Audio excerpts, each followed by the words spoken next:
Okay, so good afternoon. Good afternoon. Patience here. And welcome to a new and exciting episode of Inspiration to Achieve, where I help you to turn your aspirations to transformation and go ahead and inspire other people.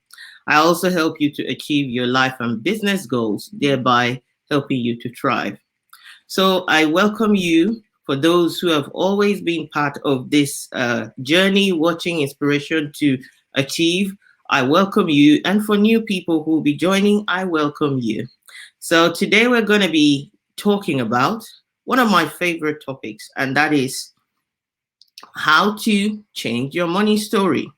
So, by all means, I'm not a money mindset coach. However, what I do as a transformational coach, it requires that you learn about your money story, you learn about money, you learn what that means to you. And today, so my perspective is going to come from sharing stories, from sharing insights that have made a difference to my life over the years, not just in business, but in everything over the years. How to change your money story, because we all have one. And the truth is, your money story begins the day you were born. And that is what I guess is a revelation that I want to share. So I hope that those that are joining me, you can see me. I'm coming to you live. And if there are any issues with sound, I will appreciate anybody who's joining me to prompt me and let me know. But you're joining me on LinkedIn, on Facebook, and you can catch a replay as well on YouTube. And just by way of introduction, because I know that there are people who join this every week that are new to me and haven't met me, and I just want to introduce myself properly. My name is Patience Ogunbona, and I'm also known as the visionary introverted woman. And my passion as a transformational coach is to empower the introverted woman to overcome self-doubt, overthinking, and any form of perfectionism that goes with it, and procrastination. And as a result of help overcoming it, they're able to then achieve high performance or achieve the skills that the high performers use to achieve success or create increased impact, influence, and income. I'm also a corporate and business trainer who is passionate about helping businesses, organizations, and corporations to be able to achieve synergy in what I call in their strategies, in what I call the three P's, which is people, performance, and process, leading to a sustainable business that becomes profitable as well. So that is me, and that is what I am passionate about and love to bring to you and provide insights. But today, obviously, I'm stepping into this space to talk about how to change your money story. And like I said, we all have a money story. We all do. And it starts from when we are born. Just exactly the same way that you don't control the name you give yourself when you're born, you don't control the story that you find yourself in the moment you're born. The moment you get into the world, you're born into a story. And part of that story is also a money story. Now, it is your responsibility at some point in life to rewrite that story. And that's what I want to help you do through this topic, through this conversation that we're having today. And so for me, it's not going to be as technical, it's going to be practical conversations. And I'm going to I forgot to bring out my props. So I'm going to talk about them as examples. So one of my props would have been, I have 4 props that I would have used today, but there are no props today, but I will still share the examples that I want to share talking about them. So first and foremost, I have a few key facts that I want to share as part of the journey to help you to understand your money story as well as rewrite it with the information that and insights that I will give here. So we want to start with this fact that I've talked about, that your money story starts at birth. And when that happens, you get into a family, you get into a family, maybe it's a mother or a father, the way they think about money, the way they process what money means is the way that they're going to bring you up. So you find yourself in an environment where money might mean one thing or the other, and you're brought up within that environment. You're brought up to adapt somebody else's mindset about money and what it means. So thank you for joining me, Femi, on LinkedIn. Nice to have you here, and good day. So basically, you adopt that particular person who is the person that brought you into the world. You have no control. You are being conditioned one way or the other.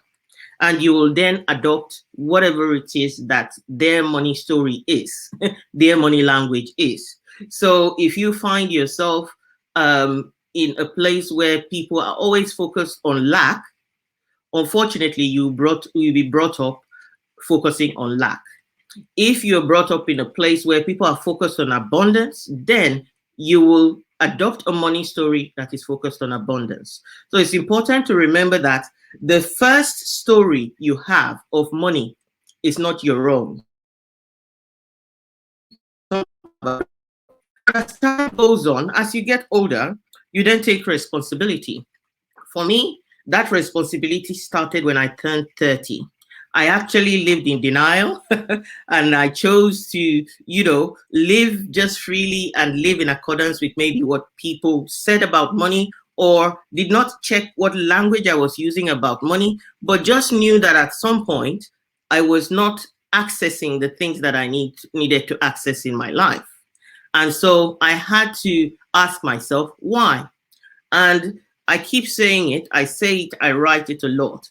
Tony Robbins says that the quality of your life is determined by the quality of questions you ask. So at the age of 30, obviously I look 30 still, but I'm not 30. So, anymore. But at the age of 30, I began to ask myself some key questions. Who is responsible for my results? What is giving me the reality that I'm facing? And so I started uncovering things about myself, but also about other things like externally, like money, like work, like ambition, so many things. I started asking myself lots of questions. Thanks for joining me, Nala, on LinkedIn as well.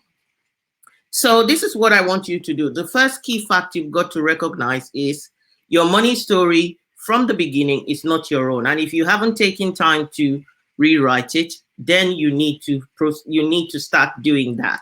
So unfortunately, just have to apologize. There is rain, and where I'm sitting is amplifying the volume of the rain.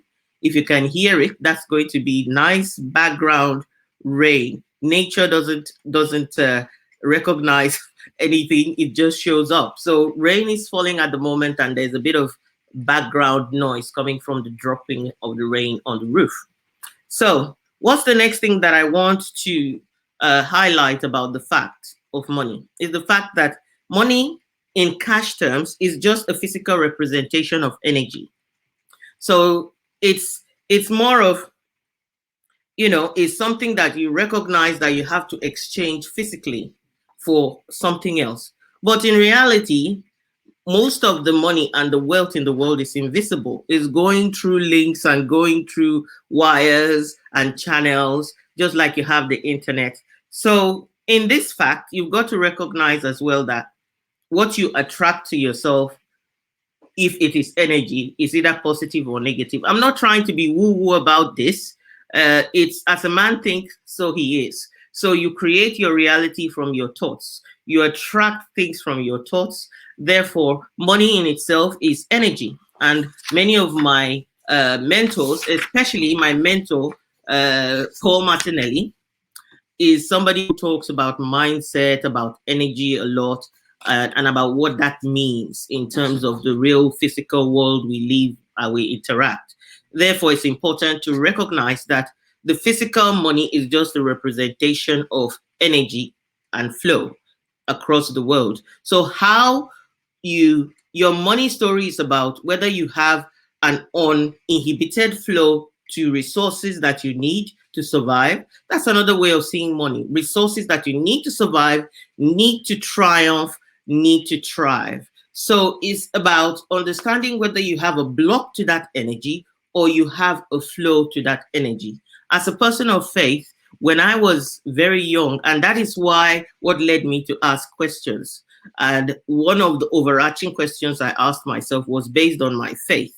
When I was younger, I read a book that talked about, uh, you know, Jesus saying, I've come to give you life and to give it in abundance to overflow. And I thought to myself, am I living in abundance? Am I living in overflow in every area of my life?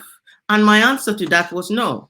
So that made me understand that there was a block to that abundance, there was a block to that flow that I needed to identify and I needed to address, whether it's on a physical level or on a spiritual level. So it's important that to be able to rewrite your story, what's blocking the energy, the abundance, and the flow to your life to give you the resources you need to be able to thrive and achieve your dreams and fulfill your purpose. So that's the number two. Number three, money does not define your worth. You define your worth. And that's important. When we use money, which, as I say, is currency or it's energy to define our worth, then we find ourselves when we don't have what the world in quote defines as worth, then we feel unworthy. Now that brings me to talk about, like I said in the introduction, I'm an introverted woman and I work with introverted women. So I tend to want to also give examples. And I know when it comes to worthiness, there are two things. Women struggle to find worthiness in themselves. Introverted women especially struggle with feeling worthy because guess what? The people who shout the loudest, who get to the front of the line first, are seen as more confident, and in so doing, are made to look like they're more worthy and they have more worth than the person who stands back in the background, which many introverted women do, and wait to be brought to the front.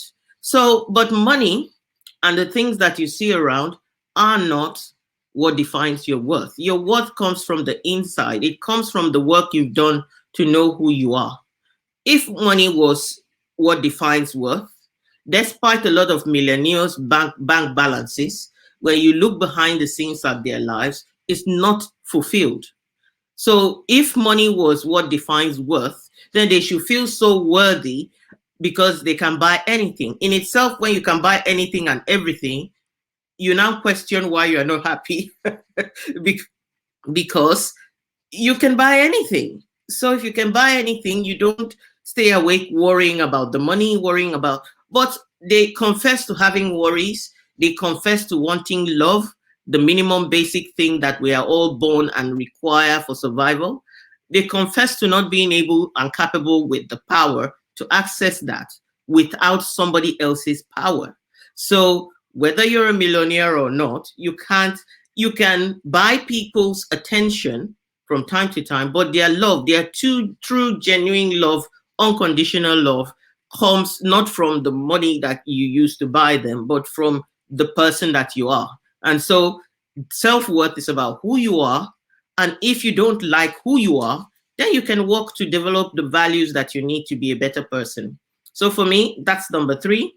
Money does not define your worth. And for the introverted woman, you've got to define your worth, not based on how forward you are, but on what you bring to the table, your ability to make change quietly and make things happen quietly and influence the physical world we see.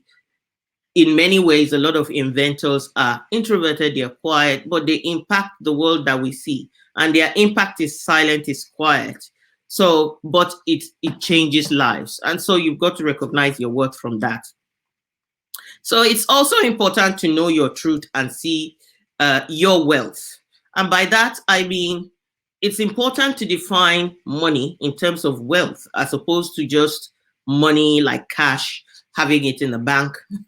So I want to get to, while I was preparing for this, I honed in on some certain truths. and facts that are unchangeable about my life. For the last at least 20 years, let's say 20, or let's say 15 years, not to exaggerate, I've been a millionaire. So if somebody says to me, are you a millionaire? The answer is yes. But but when you say, oh yeah, but I don't see your flashy cars and I don't see your flashy house, I don't see you going on hundreds of holidays and doing nothing and getting a chef and all those kind of things, why do you say you're a millionaire? Guess what? In terms of earnings and in terms of what I have and have had for many, many years, in the past, I would say I had assets that could put me in the millionaire range or in pounds and in dollars. So you see where I'm going now. But in the African and third world countries, I've been a millionaire. I'm a millionaire right now with earnings that I have. So, and even today, I'm still a millionaire and I've been a millionaire for many years. In many parts of the world, I am a millionaire based on my income. When you think about that, cut yourself some slack. Because if you're living your monthly salary equates to a millionaire's income somewhere else in a developing country. By the time so the worth of money is based on what people define it as. It's based on what people say exchange rate is. So if you want to feel good about yourself and you want to actually visualize, this is where you can change your money story. You want to visualize yourself that you're a millionaire. So you can't visualize yourself as a millionaire in the UK or in dollars.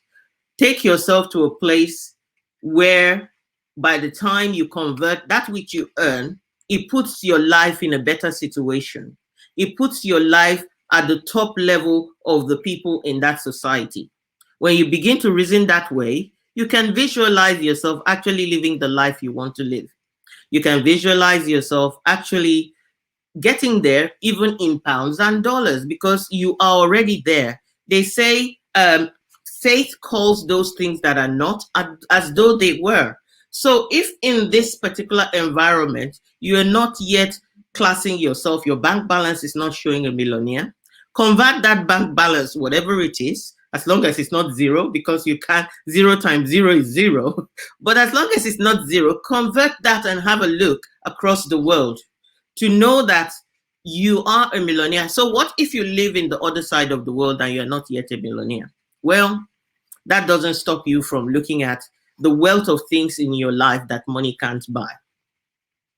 And for me, developing a money mindset is not generally about money. So that would be my number 5 point that I'm going to bring up about money and changing your money story. So if you have health, they say you have more than enough. If you have peace, you have more than enough. These things are not necessarily things people can buy. If it was, people like Steve Jobs would still be alive today. And, no matter how much he had money, that did not keep him alive. And we miss him in a world where he made a great impact. So what does that say about wealth? I received, this week, I was waiting for a couple of months since December for results for a test. Then I got the test done last month. I was waiting for results. And for me, trust me, that result when it came 2 days ago represented like money I could go to the bank and cash. Because what is giving me is lack of worry and peace of mind that I don't have something that would limit my life. Therefore, I've been given permission by my creator to still go ahead and pursue purpose without limitations. Because if I had got a negative result from that test, that would have limited my life greatly. So for me, what I'm trying to say to you is that if you see money just in the physical cash sense, without seeing how wealthy you are, especially when you have other things to be grateful and thankful for, you're missing the point around things. And you will feel paralyzed to actually go ahead and develop strategies to make the money. Now I know that I'm healthy. I can go ahead and not worry about going to the doctors. I can go ahead and know. So where do I put my energy? My energy is now in actually delivering the results that will get me the level of income I want to take me to that next level. So number 5, like I said, developing a money mindset is not about money. Now I can tell you that I did not know this until recently because the way I used to think was money mindset is about just all about making money. And again, a lot of research shows that many introverted women are content with an internal world and find contentment more quickly in the little things and the simple things of life. So being driven, uh, overtly driven by money or by a lot of things in the world is not the way, the default position of an introverted person. However, doesn't mean that we can't have ambition and we can't pursue. Is to define the why that will align with our inner wiring as an introverted person. But guess what? It was a relief to know that for years I had looked for what is the block to the abundance that I seek. And of course, I had been working on it. And one of them was my mindset. I'd renewed my mindset. I had defined my values in a different study more about me to the next level. I went for a Women's Day event and I met someone who talked about how they changed their money mindset. And this came, hi Abby, thanks for joining me on LinkedIn. And this came from reading a book. Now, the book was titled Get Rich, Lucky Bitch. So I read that book and I thought, wow, this is an insight. I've also used the book as a study material to go through processes with my members in my membership. But what that did for me was to help me hone in on the specific knowledge that money mindset is not about money. There are other things it's about that creates the block in your life to be able to achieve what you want. And what are those things? Blockage, like when you live in a cluttered environment and feel choked, when you don't create sanctuaries around yourself, things like worthiness, that was important as well. When you have a feeling of where you don't monitor the money that comes in and goes out and have a discipline around how you spend your money, that in itself can create blocks because you don't actually know your monetary value in the physical sense. And so and also it doesn't allow you to see leakages and places where you could do better and spend less. So it's the discipline that comes with managing money, and money management is all part of money mindset. And many of us can decide we feel a bit lazy about it. We don't want to do it. We don't want to look at our resources properly. We don't want to take responsibility for it. And once you don't do that, then you are never going to change your money story. It is hard to develop discipline. It's hard to focus on, we just want to go out there and blow it and hope that it all does not have consequence and we just make it the next day and whatever. Or we don't want to look at 500 things to be able to get to the thing that, we should be spending our money wisely on, and it's also about spending less for quality rather than going around getting quantity. That kind of mindset is what helps with changing your money story, developing wealth for you, making resources available. When I did the exercises that came through from all of these things, I can guarantee you I found money that I didn't even know existed around me by stopping things and changing things and doing a lot with what I had, stretching it further, allowed me to change my money story, allowed me to experience wealthiness, even already from what I already had. So I encourage you that part of developing money mindset is to recognize that there are habits, there are behaviors, there are lack of discipline that is not making you the person. I think the key to money mindset is, are you the person that is worthy of managing the resources when they come into your hand so that you keep what you make? And if you're not, then you have to change that story so that you will be able to keep what you make. The discipline allows you to multiply what you have. And your self-development means that you will be able to generate more as a result of being who you are. So finally, number 6 is to talk about the props I wanted to bring, So, how I see wealth or money in different categories, looking at it.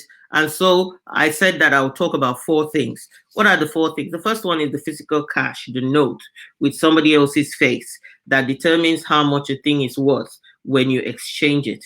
I'm not a great fan of having cash or keeping cash. Obviously, now with COVID, we all know, handling cash is not as safe. But basically, I tend not to keep cash. But one of the ways I use cash is if I realize that I'm not bringing consciousness to my spending. Cash is a way you bring consciousness to your spending. If you're paying cash for most things that you spend, you minimize your spending. So if you want to go on a disciplined journey of not spending a lot, then counting out the cash in a physical way helps you to think about what you're spending. Because with cards these days, it's even worse. Before you put your PIN and you actually have time to think. But most of the time, you can go to 10 shops and spend 45 and just add your and come back home and you spend £500 without thinking. So I believe that cash is one way that helps you think. If you want to discipline yourself and take a step back, maybe spend using cash. Then at least you count it out physically. You will make the effort, and the effort reduces what you waste. Basically, that's the way I see it. How about debit card? Debit card for me is great because it represents the fact that I have a current account, I have an earning, money can be put there from my sweat and my effort. And it represents my capacity to stay debt-free. That's the way I interpret it.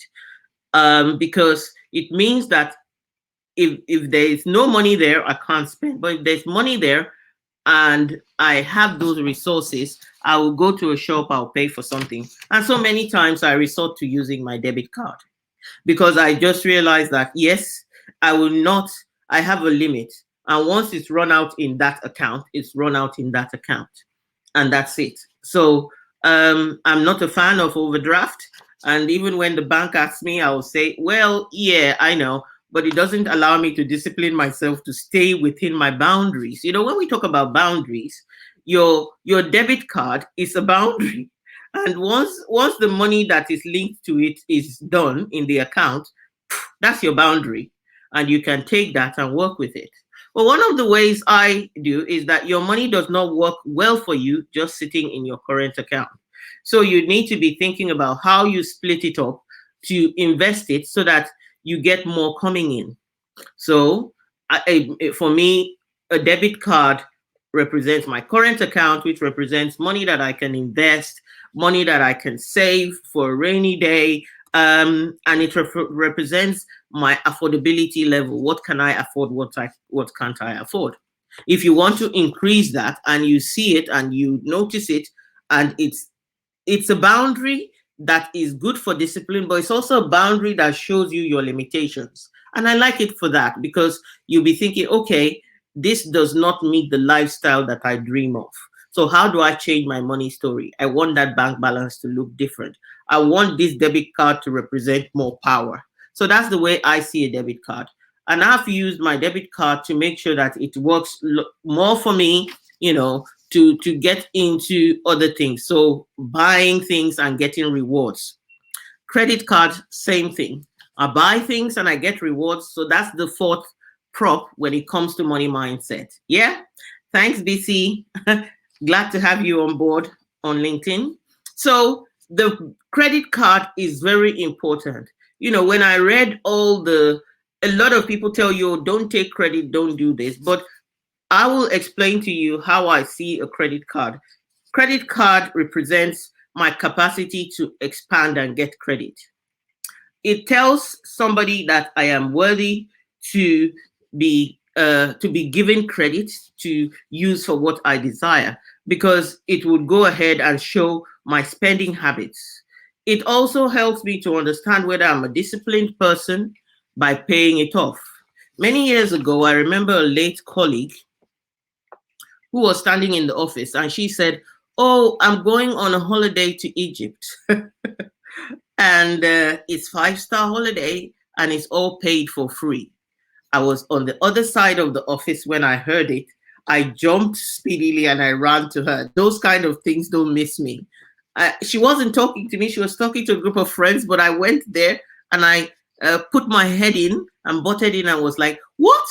You can't have had all that for free?" She said, "Yeah, for free." And I said, "How did you do that?" She said, "Well, I've got my Tesco credit card and I've got my Tesco points." So I'm not trying to sell Tesco here. This is not an advert for Tesco, but they started the system, that has grown across many cards and many businesses now around, rewarding you for spending, because they also, it's like a win-win. They get your information and understand your spending habits, but you also get a reward for, because your card and everything is monitored through their system.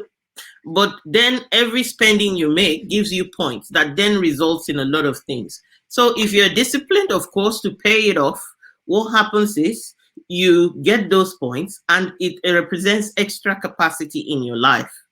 As a person of a business person, you ready to invest in your business. Look at all the millionaires and everybody you can think of. All of them have credit somewhere, but they make themselves credit worthy. So if you think of yourself, I'm small fry. Yeah, you might be small fry, but how you manage, I don't mean it in a negative way, but you get what I mean. How you manage your resources determines whether you can be trusted to give more credit or whether you can be trusted to be provided with credit. So I think it's important, but it's always to remember the spiritual principle that the borrower is a slave to the lender. So you don't want to use that as what you use to change your money story and constantly live in debt, because they say all that glitters, I shared it today, is not gold. So many people are living under having their resources come from credit and things like that. We don't want to live like that. Over time, even as a business person, you need to have the green, you need to have great bottom line. And even as an organization, I worked with an organization, not going to name it, but many times we celebrated the ability of that organization to pay back its creditors all the time. It was one of the things we celebrated. It was one of the things as an auditor, we monitored how they were achieving that.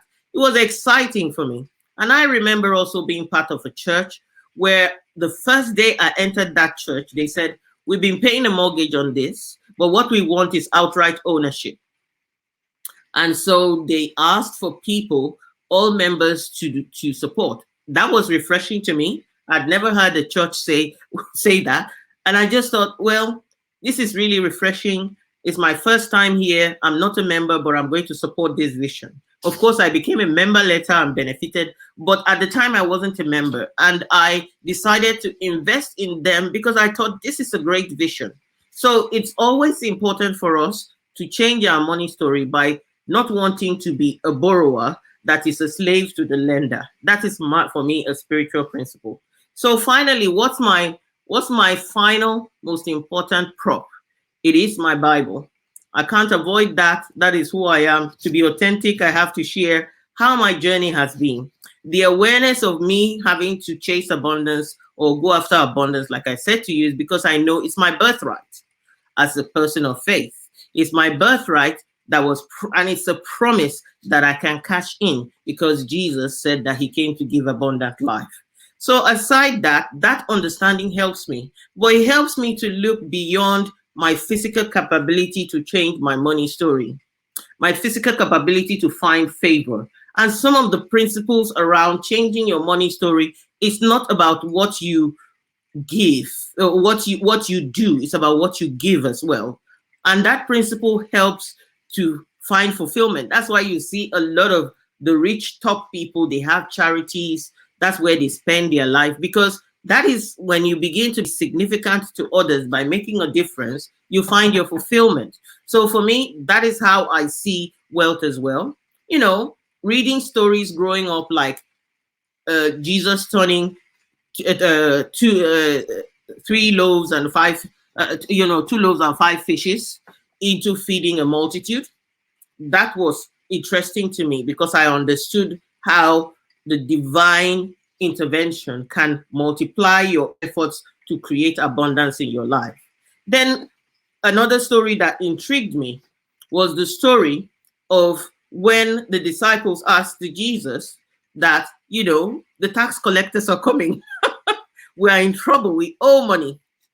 And then Jesus said, why are you panicking about this? To who do the tax collectors pay, the money, or who do you pay, money to? And they said, oh, Caesar or whoever. And he said, give unto Caesar that which is Caesar's, and give unto God that which is God's. And he said, go into the river, cast your line, catch a fish. The first fish you catch, open its mouth, get the money out of it, and pay the tax collectors. Wow, that was like, woo! It's not always about just what you can do in your physical strength. So that was a good lesson for me. What about the story of Peter, who had toiled all night seeking the abundance of fish? At Jesus turning up there and saying, okay, you need a strategy. Your strategy is cast it on the other side, not on the side you've been casting, not all the that side. Oh, I almost lost my bearing there. I hope you can still see me. There was a blip there, and I think the rain is causing a blip. So he tells him, cast your net on that side. And he gets this abundance of fish that nearly breaks the net.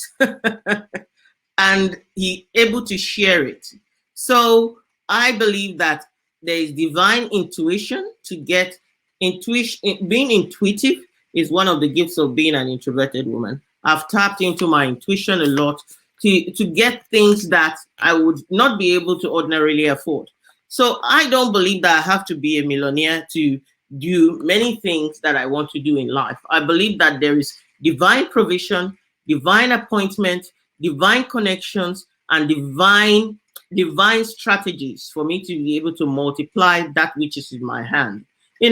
One other story that hits me is the story of the woman who had nothing to eat, and she had her alabaster pot of oil.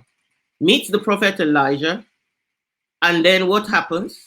She gives to him from her little that she has, and abundance comes to her of an overflow of oil in alabaster jars that she could never finish, and she was using that to live off. What does that say? It says that the other principle around changing your money story is to be a giver. And from that spiritual point, it says, give and it shall be given unto you, full measure, pressed down, shall men give unto your bosom. So enough said. This is my idea of how do you change your money story. If I were to summarize it, to give you some nuggets to take away, this is what I will say. I will say, think of wealth, not just money, like cash or physical. Think of wealth creation. You want to leave a legacy of wealth. I brought up my children on all these principles I've shared with you. So they are extremely giving in their approach to life because they also do not see lack as something that is part of their inheritance or their portion. But I felt that I had to work on my mindset, maybe because I was looking at other places, other people, and what other people could achieve, the wealthy people there, not me. I had to put me in the equation. I had to bring me into the picture of who can be a wealthy person and access the things that I want in life. I don't always look at things and go, oh, I can't afford that. I look at things and go, how can I get that? I think there are two ways of looking at things. So think about wealth, not just about money. Then you are not limited by your reality. You are limited. You can explore other avenues to be able to get what you desire. Then know your money story. What character are you playing in that story at the moment? If you are still playing the character that somebody has handed you, or you're still in a character in a story that is not yours, create yours. If you are an adult now, create yours. If you're not an adult and you're a child and you get to watch this maybe with your parent, you can start challenging the money story that is being handed to you by developing yourself. Children develop themselves.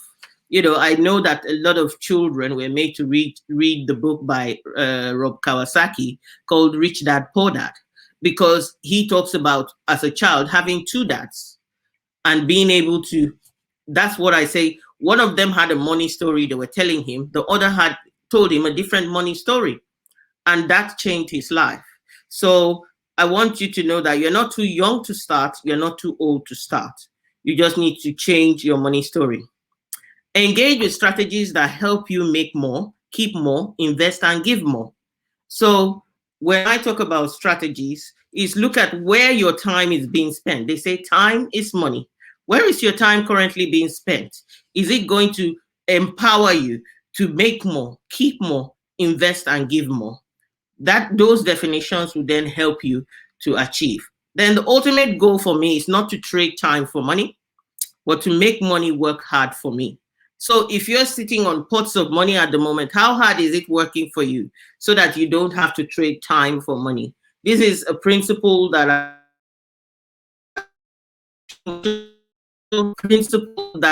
myself and my partner would want to develop over time and achieve. So how are you managing that?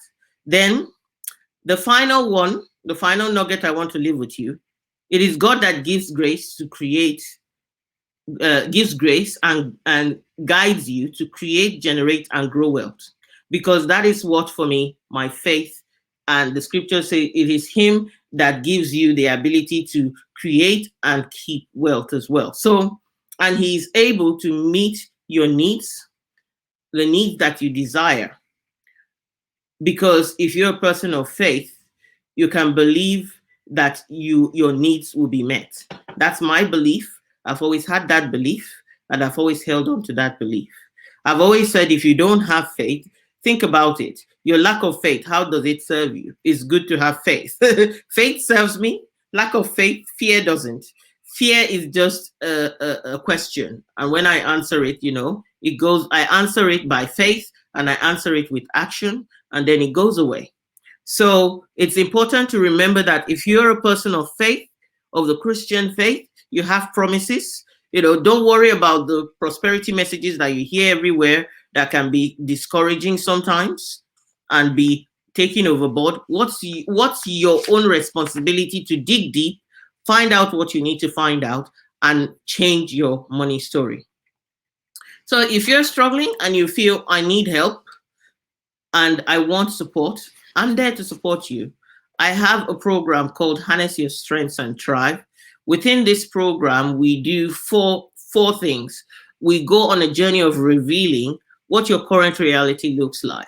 Then we go on that process of removing the barriers to you seeing yourself, what your currently looks like at the beginning and where you want to get to. So we remove those barriers and we rejuvenate and renew. Those are the 4 stages that I take you through on this program. It's 4 weeks with you developing a 90-day plan that allows you to continue beyond working with me to develop your own strategies to succeed.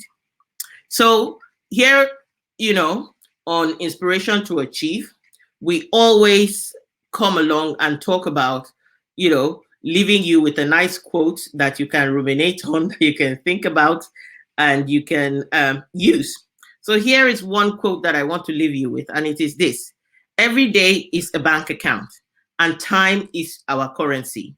No one is rich, no one is poor. We have all got 24 hours each. That's a quote by Christopher Rice.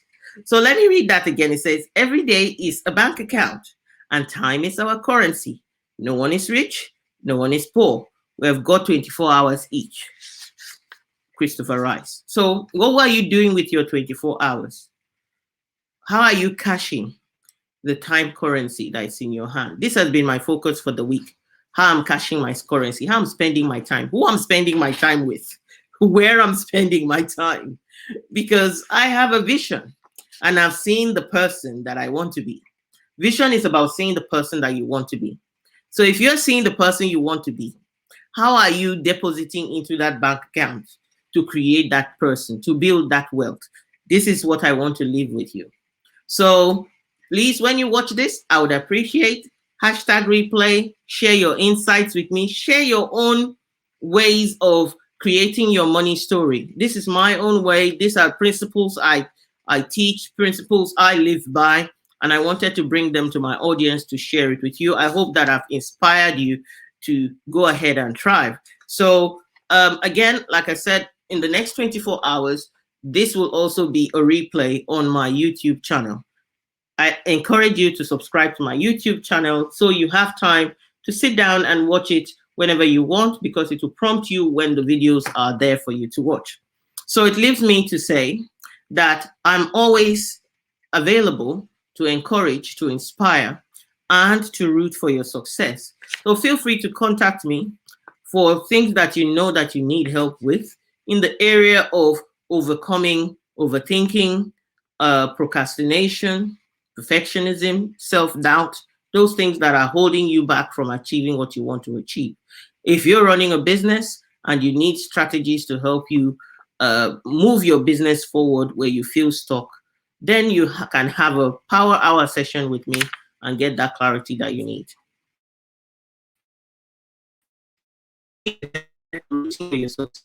I'm wishing you great success in all that you do. Have a lovely rest of the week. Take care and God bless.